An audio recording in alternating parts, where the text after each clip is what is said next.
ജലനിരപ്പ് 40% എത്തിയ ശബരിഗിരി പദ്ധതിയുടെ അണക്കെട്ടാണ് എനിക്ക് പിന്നിലായി കാണുന്നത്.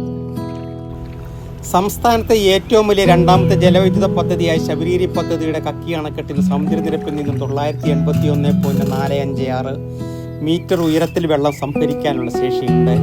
കക്കി ആനത്തോട് അണക്കെട്ടുകൾ പരസ്പരം ബന്ധപ്പെട്ടാണ് കിടക്കുന്നത്. കക്കി അണക്കെട്ടിന് ഷട്ടറുകളില്ല. ജലനിരപ്പ് ക്രമാതീതമായി ഉയരുമ്പോൾ ആനത്തോട് അണക്കെട്ടിലെ ഷട്ടറുകൾ ഉയർത്തിയാണ് പമ്പാ നദിയിലേക്ക് വെള്ളം തുറന്നുവിടുന്നത്. കാലവർഷ സമയം മൊത്തം സംഭരണശേഷിയുടെ 90% വരെ വെള്ളം നിറയും. വാട്ടർ മാനേജ്മെന്റ് പദ്ധതി പ്രകാരം നിശ്ചിത ഉയരത്തിൽ ജലനിരപ്പ് എത്തുമ്പോൾ വെള്ളം തുറന്നുവിടുകയാണ് പതിവ്. കക്കി അണക്കെട്ടിൽ നിന്ന് തുരങ്കം വഴി പിന്നീട് പെൻസ്റ്റോക്കിലൂടെയുമാണ് ശബരിഗിരി പദ്ധതിയിൽ വെള്ളം എത്തിച്ച് വൈദ്യുതോൽപാദനം നടത്തുന്നത്. കടുത്ത വേനൽ സമയം കക്കിയിലെ ജലനിരപ്പ് 10% അടുത്തുവരെയും എത്താറുണ്ട്. കിലോമീറ്ററുകൾ വിസ്തൃതിയിലായി വ്യാപിച്ചു കിടക്കുന്ന സംഭരണി ഗവി റൂട്ടിലെ സഞ്ചാരികളുടെ ഏറ്റവും പ്രിയപ്പെട്ട കാഴ്ചകളിൽ ഒന്നാണ്.